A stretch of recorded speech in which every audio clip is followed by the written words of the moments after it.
Every writer dreams of seclusion, an isolated place to silence distractions and finish their work. For Mark, an ambitious novelist, renting a remote house seemed like the perfect way to focus on his long overdue manuscript. But as the days stretch into weeks, something starts to feel off. His watch, once reliable, no longer ticks forward. The sun, once a steady companion to his daily routine, remains frozen in the same position. Time seems to stand still in the house, trapping him in an eerie loop that grows harder to escape. Is it his imagination, or is the house itself consuming time? Mark had always craved solitude. Surrounded by the hustle and bustle of the city, his creativity was constantly suffocated by noise and obligations. So when he found a listing for a secluded house in the mountains, it felt like the perfect opportunity to finish his novel, the one he'd been working on for months. The house, a quaint stone structure perched on a quiet hillside, seemed ideal, spacious yet remote, with views of sweeping valleys that would inspire him as he wrote. Arriving with little more than his laptop, a few books, and high hopes, Mark settled in quickly. The first few days passed as expected. He wrote for hours, lost in his own thoughts, the world outside feeling like a distant memory. But something unusual caught his attention early on. His wristwatch, a reliable timepiece he'd owned for years, had stopped ticking the moment he arrived. At first, he thought it was a battery issue, but when he checked, the second hand remained frozen in place. The real oddity, however, came with the sky. Every morning, Mark noticed that the sun seemed to hang in the same spot, neither rising higher nor setting. He tried to ignore the feeling of unease creeping into his mind. Surely it was just a trick of the weather, the clouds obscuring the passage of time. But after a few days, Mark began to realize something in this house was altering reality itself. If you were staying in a remote location and noticed time was standing still, would you investigate further or simply ignore it and carry on? At first, Mark brushed it off. Maybe his watch was faulty, or perhaps the weather was playing tricks on him. But as the days dragged on, he couldn't ignore the strange pattern forming. Each morning, his watch still hadn't moved, and when he glanced out the window, the sun appeared to remain in the same spot, neither rising nor setting.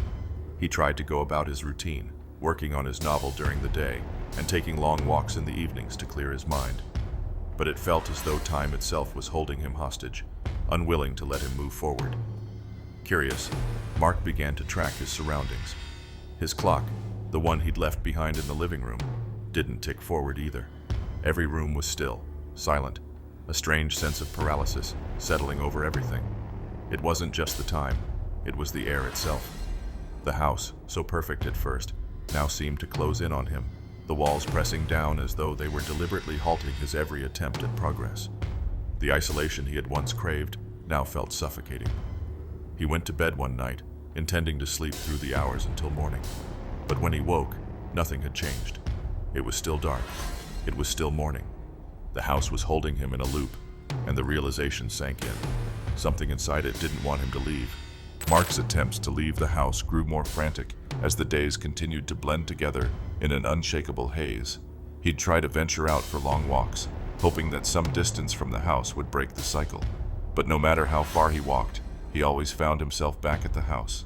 His steps felt like they were being guided, pulled toward the front door by some invisible force. Each time he tried to walk past the property line, his mind would fog, and his feet would turn back. As the hours, no, the days, stretched into an indistinguishable blur, Mark's sanity began to erode.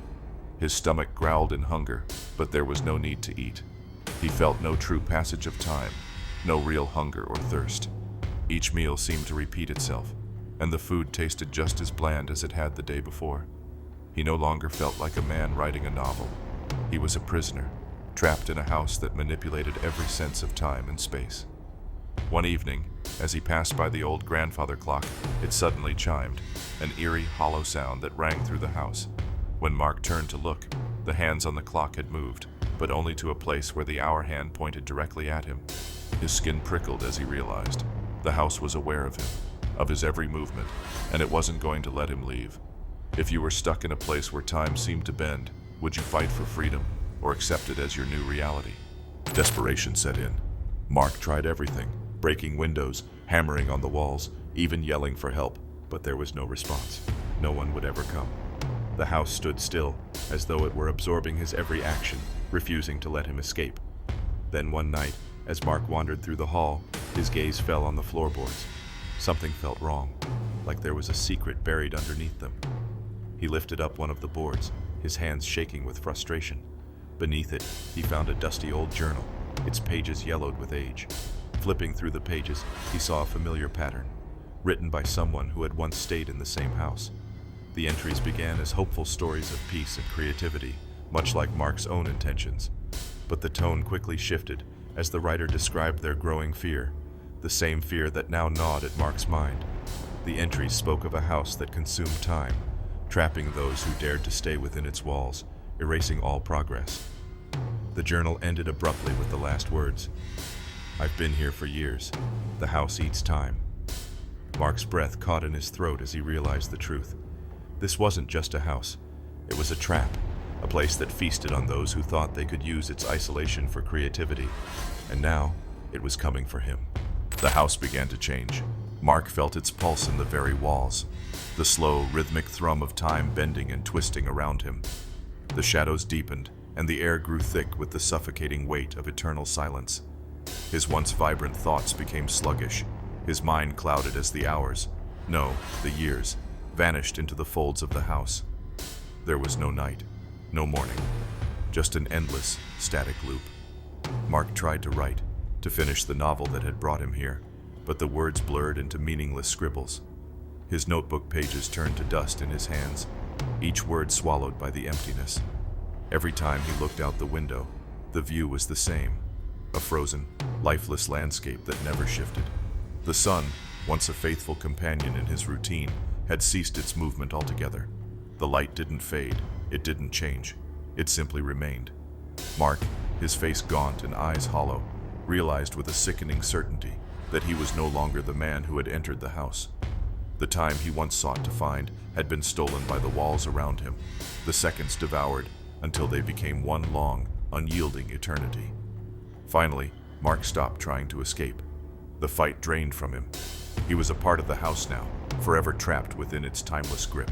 Time was no longer a concept Mark could grasp. His body no longer responded to the hunger or thirst of the physical world. He had become part of the house's fabric, its walls, its very foundation. One day, or perhaps it was another night, Mark saw a figure standing at the threshold of the room. It was him, a mirror image. But this version of Mark was smiling, his eyes bright with the spark of hope Mark had once held. He stepped forward, but the figure held up a hand to stop him. "It's already too late," it said, the voice both familiar and foreign. Suddenly, Mark understood. The house wasn't just consuming time, it was distorting it, trapping him in an endless loop, a cycle where the same moments repeated over and over, and he could never escape. The figure that had once been him had already succumbed to the house. Now, it was his turn, forever. The final chilling realization washed over him as the house hummed in its eternal stillness. There was no next day. There was no escape. Only endless hours, endless years, repeating. The door to the house creaked open one last time, but there was no light. Only the same darkness waiting for him to cross its threshold again, one more time. And as Mark stepped forward, the shadow of the house, its heartbeat, swallowed him whole. Thank you for following Mark's descent into the house that devours time. Would you try to escape such an eternal trap, or would you accept the endless repetition as your new reality? Share your thoughts in the comments. If this tale left you questioning the true nature of time itself, remember to like, subscribe, and join us at Dare to Listen for more stories that stretch the boundaries of reality. Because sometimes, the most terrifying thing is not the absence of time, it's how it's devoured without a trace.